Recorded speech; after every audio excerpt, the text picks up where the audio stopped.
नमस्कार, स्वागत है आपका खबर उत्तर प्रदेश में और मैं हूं आपके साथ अविन्या रावत। रुक करते हैं खबरों का, लेकिन उससे पहले एक नजर आज की सुर्खियों पर डालते हैं। बीजेपी अध्यक्ष जेपी नड्डा का वाराणसी दौरा। आज काशी विश्वनाथ मंदिर में करेंगे दर्शन पूजन। काशी तमिल संगम की प्रदर्शनी का भी करेंगे अवलोकन। राहुल गांधी 2 दिवसीय दौरे पर आज रायबरेली। दौरे के दूसरे दिन कई कार्यक्रमों में होंगे शामिल।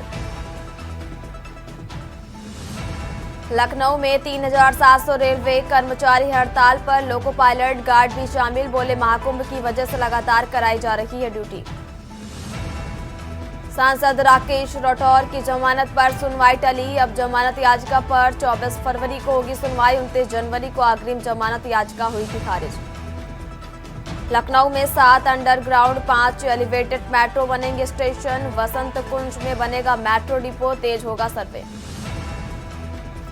महाकुंभ में कारगिल युद्ध में शहीद सैनिकों का सम्मान। मंत्री असीम अरुण ने कहा, कुंभ विचारों के आदान प्रदान का भी संगम। आप देख रहे हैं के न्यूज, खबरों का सारथी। और अब बात कर रहे हैं वाराणसी की, जहां बीजेपी अध्यक्ष जेपी नड्डा का वाराणसी दौरा है। आज शाम 4 बजे वाराणसी पहुंचेंगे बीजेपी अध्यक्ष जेपी नड्डा। और एक बड़ी जानकारी आपको वाराणसी से बता रहे हैं, जहां 4:35 पर काशी विश्वनाथ मंदिर में दर्शन पूजन करेंगे बीजेपी अध्यक्ष। और 5:30 पर नमो घाट पहुंचेंगे बीजेपी अध्यक्ष। काशी तमिल संगम की प्रदर्शनी का अवलोकन भी करेंगे। और बीजेपी अध्यक्ष जेपी नड्डा का वाराणसी दौरा है। आज शाम 4 बजे वाराणसी पहुंचेंगे बीजेपी अध्यक्ष जेपी नड्डा। और 4:35 पर काशी विश्वनाथ मंदिर में करेंगे दर्शन पूजन। और बीजेपी अध्यक्ष जेपी नड्डा का आज वाराणसी दौरा है। शाम 4 बजे वाराणसी पहुंचेंगे बीजेपी अध्यक्ष जेपी नड्डा। 4:35 पर काशी विश्वनाथ मंदिर में पूजन और दर्शन करेंगे। 5:30 पर नमो घाट पहुंचेंगे बीजेपी अध्यक्ष। काशी तमिल संगमम की प्रदर्शनी का भी अवलोकन करेंगे।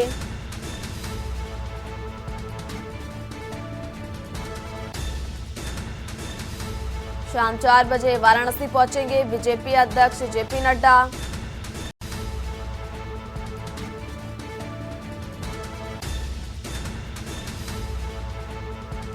बीजेपी अध्यक्ष जेपी नड्डा का वाराणसी दौरा है। आज शाम 4 बजे वाराणसी पहुंचेंगे बीजेपी अध्यक्ष जेपी नड्डा।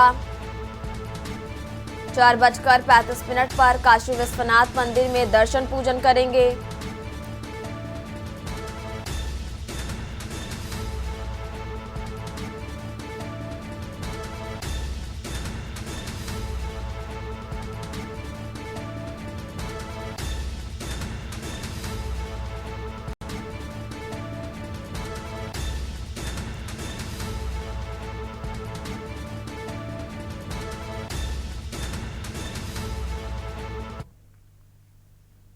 और अब बात कर रहे हैं राजधानी लखनऊ की, जहां एलडीए में हुआ जनता अदालत का आयोजन। जनता अदालत में शिकायतों की भरमार हुई।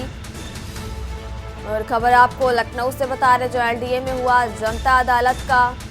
और जनता अदालत में शिकायतों की भरमार हुई। और 25 मामलों में केवल 6 मामलों का निस्तारण हुआ। एलडीए सचिव ने शिकायतों पर कार्रवाई के निर्देश दिए। अवैध निर्माण, रजिस्ट्री, फ्री होल्ड से संबंधित शिकायतें। और एलडीए में हुआ जनता अदालत का आयोजन। जनता अदालत में शिकायतों की भरमार हुई। 25 मामलों में केवल 6 मामलों का निस्तारण किया गया। एलडीए में हुआ जनता अदालत का आयोजन।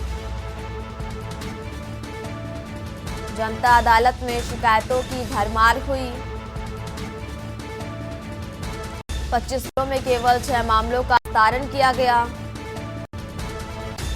एलडीए सचिव ने शिकायतों पर कार्रवाई के निर्देश भी दिए हैं।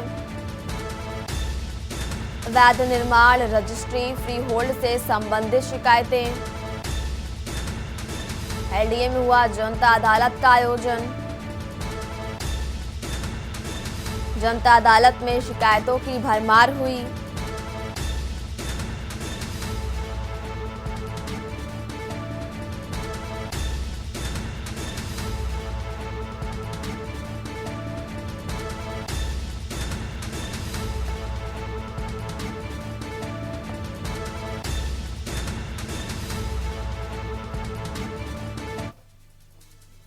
और बात कर रहे हैं लखनऊ की, जहां सांसद राकेश राठौर की जमानत पर सुनवाई टली। अब जमानत याचिका पर 24 फरवरी को सुनवाई होगी। समय की कमी के चलते सुनवाई नहीं हुई और जस्टिस राजेश सिंह चौहान की बेंच में ये सुनवाई होनी है। और 29 जनवरी को अग्रिम जमानत याचिका खारिज हुई थी। और ये बड़ी जानकारी आपको बता रहे हैं, जहां 29 जनवरी को अग्रिम जमानत याचिका खारिज हुई थी और 29 जनवरी को अग्रिम जमानत याचिका हुई थी खारिज। सांसद राकेश राठौर की जमानत पर सुनवाई टली। अब जमानत याचिका पर 24 फरवरी को सुनवाई होगी। समय की कमी के चलते नहीं हुई सुनवाई।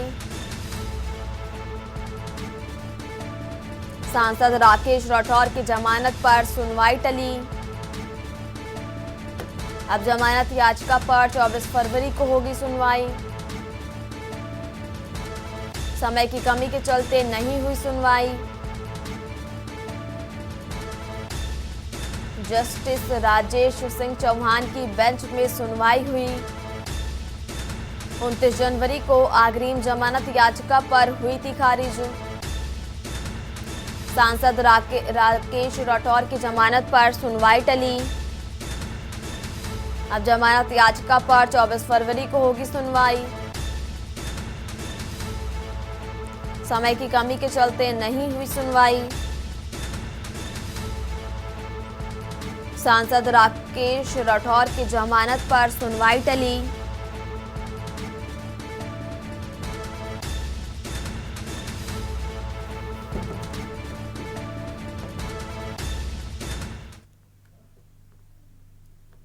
रुक करते हैं अगली खबर का। उत्तर प्रदेश सरकार का विधानसभा में बजट पेश होने के बाद मुख्यमंत्री योगी आदित्यनाथ ने पत्रकारों से बातचीत करते हुए कहा कि वित्त वर्ष 2025-26 का ये बजट सनातन संस्कृति की सर्वे भवंतु सुखनिया की अवधारणा के अनुरूप है। बजट गरीब, अन्नदाता, किसान, युवा और महिला उत्थान को समर्पित है। प्रधानमंत्री नरेंद्र मोदी के विजन को साकार करते हुए वंचित को वरीयता इस बजट का केंद्र भाव है। उन्होंने कहा कि प्रदेश में रोजगार की संभावनाएं बढ़ी हैं और नए रोजगार सृजित हुए हैं। लगातार प्रयासों के फलस्वरूप पिछले 8 वर्षों में प्रदेश में लगभग 45 लाख करोड़ के निवेश प्रस्ताव मिले हैं, जिसमें से 15 करोड़ के निवेश प्रस्ताव जमीन पर उतरे जा चुके हैं और 60 लाख नौकरियों के अवसर सृजित हुए हैं। हम लोगों ने 10 जनपदों में इस बजट में एक प्रावधान किया है कि 10 जनपदों में हम लोग वस्त्र उद्योग के लिए, टेक्सटाइल पार्क के लिए निर्माण के कार्यक्रम को आगे बढ़ाएंगे। यह योजना हमारी समर्पित होगी संत कबीर के नाम पर। संत कबीर के नाम पर यह योजना उन जनपदों में वस्त्र उद्योग के लिए होगी। तो 2 जनपदों में राज्य सरकार 2 नए लेदर पार्क के निर्माण के कार्यक्रम को आगे बढ़ाएगी। जो योजना समर्पित होगी संत रविदास जी के नाम पे। इसके अलावा यह वर्ष समर्पित है पूर्व प्रधानमंत्री स्वर्गीय अटल बिहारी वाजपेयी जी की जन्म शताब्दी वर्ष के लिए। प्रदेश के अंदर हम लोगों ने नगरीय क्षेत्रों में पुस्तकालयों के निर्माण के कार्यक्रम को, जो प्राथमिकता के आधार पर हम आगे बढ़ाने जा रहे हैं, उन कार्यक्रमों को इस बजट में हमने व्यवस्था भी की है। बजट में एक और चीज का प्रावधान किया गया है कि प्रदेश के अंदर आउटसोर्सिंग से जुड़े हुए जितने भी कार्मिक होंगे उनके न्यूनतम मजदूरी को सुनिश्चित करने के लिए प्रदेश के अंदर हम लोगों ने एक व्यवस्था की है कि वह एक व्यवस्था के साथ हम लोग करने जा रहे हैं कि जिससे एक हम लोग प्रदेश के अंदर ही उस प्रकार की एक व्यवस्था करेंगे कि जिससे न्यूनतम पारिश्रमिक उन कार्मिकों को 16,000 से लेकर के 18,000 के दायरे में सीधे उनके अकाउंट में मिल सके। और इसके लिए एक निगम का गठन करने के बाद इस कार्यक्रम को सीधे राज्य सरकार अपने माध्यम से उसको संचालित करेगी। आउटसोर्सिंग की कोई भी कंपनी होगी, केवल सेवा के रूप में प्रत्येक मंडल स्तर पर प्रदेश सरकार ने एक कन्वेंशन सेंटर जो भी हमारे बनेंगे, जिसमें बड़े पैमाने पर हम लोग वहां के सार्वजनिक कार्यक्रमों को आयोजित कर सकेंगे। इनके निर्माण के लिए हम लोगों ने धनराशि का प्रावधान किया है और ये सभी नगर निगमों में, खासतौर पर प्रदेश के अंदर सभी नगर निगमों में और खासतौर पर उन नगर जो हमारे कमिश्नरी हेडक्वार्टर हैं, उन पे पहले चरण में हम इसको करने जा रहे हैं। प्रत्येक ग्राम पंचायत में एक उत्सव भवन बनाने के कार्यक्रम को भी बजट में प्रावधान किया गया, जिसमें शादी ब्याह के हैं, कोई मांगलिक कार्यक्रम है, कोई सार्वजनिक कार्यक्रम ग्राम पंचायत स्तर पर करने हो, तो यह एक नई उपलब्धि ग्राम पंचायतों को उपलब्ध करवाई गई है। इस बार हमने बजट में 4 नए एक्सप्रेस वे की भी घोषणा की है, जिसमें आगरा लखनऊ एक्सप्रेस वे से गंगा एक्सप्रेस वे से आगरा लखनऊ एक्सप्रेस वे तक, यानी बाया हरदोई फर्रुखाबाद तक, इसको हम लोगों ने एक तो इसके लिए बजट का प्रावधान किया है।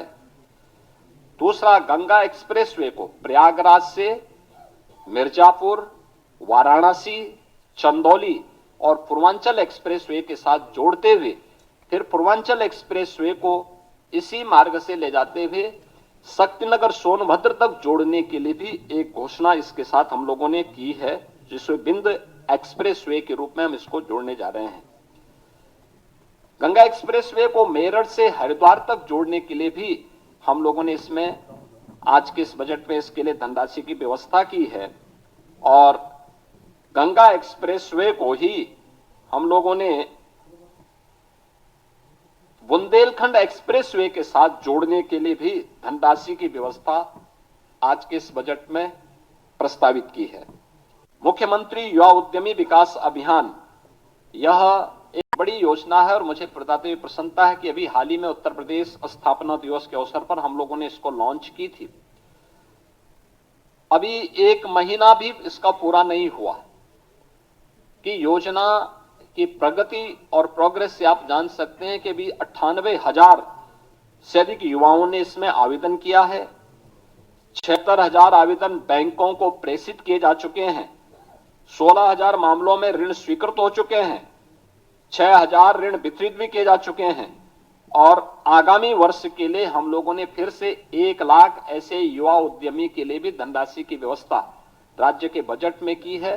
1,000 करोड़ रुपए की बजट की व्यवस्था इसके साथ हम लोगों ने की है।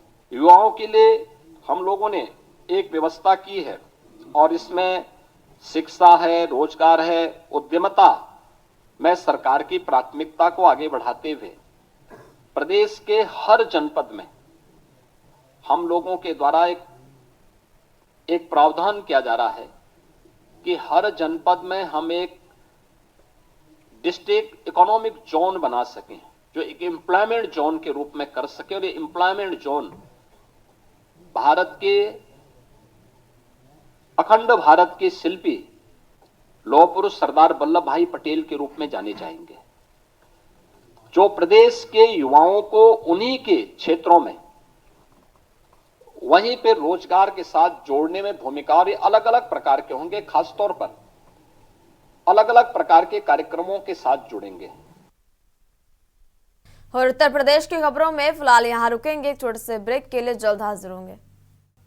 खबर रायबरेली से है, जहां कांग्रेस सांसद राहुल गांधी का 2 दिवसीय दौरे पर रायबरेली पहुंचे और दौरे की शुरुआत जहां राहुल गांधी ने सुचारू स्थित हनुमान मंदिर में पूजा अर्चना करके शुरुआत की, वहीं मंदिर से राहुल गांधी का काफिला पक्षरावा पहुंचाया, जहां राहुल गांधी ने पार्टी के कार्यकर्ताओं के साथ संवाद किया। फिर राहुल गांधी का काफिला रायबरेली शहर के गवर्नमेंट कॉलोनी स्थित छात्रावास पहुंचाया, जहां उन्होंने छात्रों के साथ संवाद भी किया।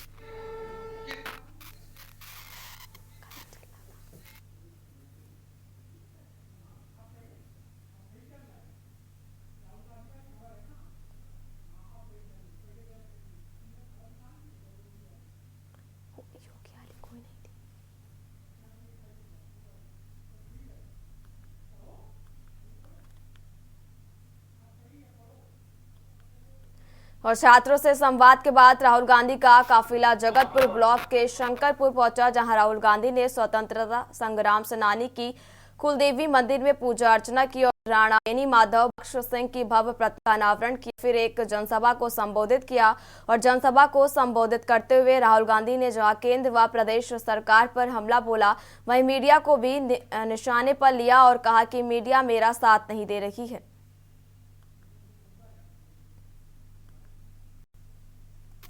नेता प्रतिपक्ष व रायबरेली सांसद राहुल गांधी आज अपने 2 दिवसीय दौरे पर रायबरेली पहुंचे, जहां उन्होंने सबसे पहले चुरुआ बॉर्डर पर पहुंचकर हनुमान मंदिर में दर्शन किया। उसके बाद बचाव में पदाधिकारियों के साथ बैठक की, जिसके बाद रायबरेली सदर विधानसभा पहुंचे, जहां पर उन्होंने फील्ड हॉस्टल में जाकर के छात्रों से मुलाकात की। उसके बाद महिला संवाद में राहुल गांधी पहुंचे और अब रायबरेली जिले के उचार विधानसभा क्षेत्र में स्थित 1847 ईस्वी के जो महान उस समय के वीर थे राणा बेनी माधव, उनके ग्राम सभा पहुंचे, जहां पर उनकी मूर्ति का अनावरण किया है। ये देख सकते हैं, ये राणा बेनी माधव सिंह की प्रतिमा है, जिनका भी कुछ ही समय पहले रायबरेली के सांसद राहुल गांधी के द्वारा इस मूर्ति का अनावरण किया गया है। और उसके बाद जो राहुल गांधी है वो एक सभा को संबोधित करें। देख सकते हैं किस प्रकार यहाँ पे अभी रायबरेली के राहुल गांधी सांसद पहुंचे थे, जिन्होंने मूर्ति का अनावरण किया। हमारे साथ कुछ बातचीत करने के लिए यहाँ पे बीजेपी नेता, इनसे हम जानेंगे कि आखिर कौन आया था और क्या हुआ है। भैया क्या नाम है आपका? कुमार आजाद सिंह, पूर्व ब्लॉक प्रमुख सलोन को भारतीय जनता पार्टी का। देखा जाए तो अभी राहुल गांधी यहाँ पे आए थे, मूर्ति का अनावरण किया है, क्या कहेंगे इसको लेकर के? ये चूँकि कोई पार्टी का कार्यक्रम नहीं था, राणा बेनी माधव सिंह जी का मूर्ति का अनावरण था, जिसमें हम लोग इनवाइट किए गए थे इनकी समिति की ओर से। और राणा बेनी माधव जो कि हम लोग 9 स्टेट के हैं, हमारे रिश्तेदार भी, इनके पूर्वज जो है इनकी ननिहाल थी मेरे यहाँ। और 1857 के जब मुगल काल में मुगल के हमला में इनके पिताजी मेरे ही गांव में मारे गए थे। तो हमारा इनका पारिवारिक प्राचीन रिश्ता है, इसलिए हम सब आए हैं सबके मूर्ति का अनावरण में। भैया अभी मूर्ति का अनावरण हुआ है, किनकी प्रतिमा है और क्या उत्साह आप लोगों में? बहुत उत्साह में, क्रांतिकारी थे और बहुत अच्छा कार्यक्रम था। तो बिल्कुल देखिए, रायबरेली के जो सांसद हैं राहुल गांधी अभी मूर्ति का अनावरण करने पहुंचे थे। भैया क्या नाम है आपका? दुर्गेश सिंह। कौन नेता पहुंचे थे और किसके मूर्ति का अनावरण किया और क्या कहेंगे? राहुल गांधी कांग्रेस पार्टी, हम तो भाजपा के कार्यकर्ता हैं। अगर राणा बेनी माधव एक छत्री के नाते हम लोग यहाँ आके जो है इस कार्यक्रम में सम्मिलित हुए हैं और यही कहना चाहते हैं, राणा बेनी माधव की जो प्रतिमा है वो काफ़ी बढ़िया सुंदर है। बिल्कुल देखिए, रायबरेली सांसद राहुल गांधी ने मूर्ति का भी राणा बेनी माधव की मूर्ति का अनावरण किया है। उसके बाद वो एक सभा को संबोधित कर रहे हैं। उसके बाद अगर देखा जाए तो उनके अनेकों कार्यक्रम, क्योंकि रायबरेली 2 दिवसीय दौरे पे है, तो दर्जनों कार्यक्रम उनके देखे जा रहे हैं। ईश्वरन शुक्ला के न्यूज़ रायबरेली। योगी सरकार ने विधानसभा में अपना नवा बजट पेश किया, जिसमें प्रदेश के अलग अलग जिलों को मेडिकल कॉलेजों की सौगात दी गई है। और इसी क्रम में वित्त मंत्री सुरेश कुमार खन्ना ने बलिया और बलरामपुर में राजकीय मेडिकल कॉलेज स्थापित करने की घोषणा की है। और इसके साथ ही अयोध्या और वाराणसी में चिकित्सा विद्यालयों के लिए भी ऐलान किया गया है। और इसमें बलिया में बनने वाले कॉलेजों के लिए 27 करोड़ रुपए और बलरामपुर के लिए 25 करोड़ रुपए की व्यवस्था प्रस्तावित की गई है। बलिया में सरकारी मेडिकल कॉलेज की स्वीकृति मिलने से जश्न का माहौल है। परिवहन मंत्री दयाशंकर के प्रतिनिधि धर्मेंद्र सिंह व बीजेपी कार्यकर्ता ने मिठाइयां बांटी और कहा, परिवहन मंत्री के अथक प्रयास से मेडिकल कॉलेज का सपना साकार हुआ। और बलिया के लोगों ने सीएम योगी को दिल से धन्यवाद दिया और सुविधा मिलने के बाद बलिया को मिलेगी स्वास्थ्य संबंधी सुविधा के लिए अब कहीं नहीं जाना पड़ेगा।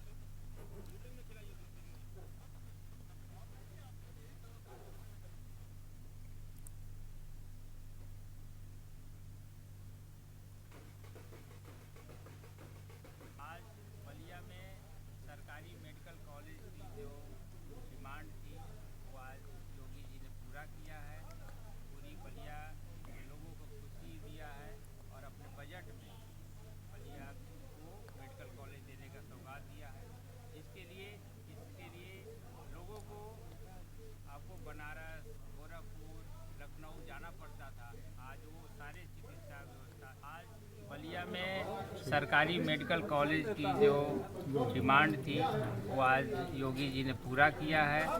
पूरी बलिया के लोगों को खुशी दिया है और अपने बजट में बलिया को मेडिकल कॉलेज देने का सौगात दिया है, जिसके लिए इसके लिए लोगों को आपको बनारस, गोरखपुर, लखनऊ जाना पड़ता था। आज वो सारे चिकित्सा व्यवस्था आज इसी बलिया में संभव हो पाए, इसलिए बलिया को सरकारी मेडिकल कॉलेज देकर बलिया को बहुत ही बड़ा काम किया है।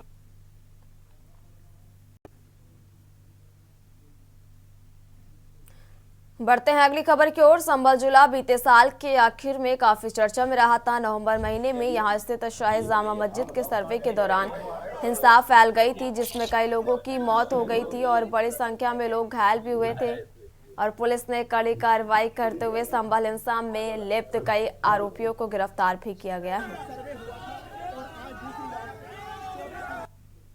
उत्तर प्रदेश की खबरों में फिलहाल इतना ही। आप देखते रहिए क्यू न्यूज़ इंडिया।